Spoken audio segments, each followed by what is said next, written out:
Malda two Kaliachak magic ইউনিয়নের উদ্যোগে স্বাধীনতা দিবস পালন করা হলো মালদা শহরের রথবাড়ি মোড়ে।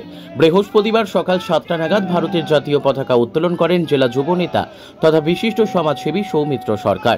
সঙ্গে ছিলেন ইউনিয়নের সভাপতি মৃত্যুঞ্জয় কুণ্ডু, নারায়ণ কর্মকার, বিশিষ্ট সমাজসেবী পার্থ মুখার্জি, এমডি অভিষেক, অসীম চৌধুরী সহ বিশিষ্ট ব্যক্তিবর্গ এবং ইউনিয়নের সকল সদস্যবৃন্দ।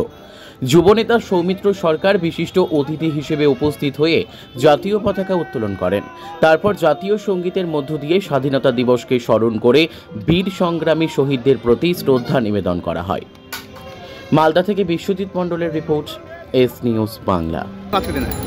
আজ ভারতবর্ষ 1947 সালে 15 আগস্ট ভারতবর্ষ স্বাধীন হয়েছিল। আজ তার 78তম স্বাধীনতা দিবস। তাই আমরা রথবাড়িতে কালিয়াচক ম্যাজিক ইউনিয়নের কালিয়াচক ও মালদা ম্যাজিক ইউনিয়নের উদ্যোগে পতাকা উত্তোলন করা হলো। মুকুন্দার উদ্যোগে আয়োজিত প্রোগ্রামে এসেছিলাম, প্রত্যেকবারই এসে থাকি।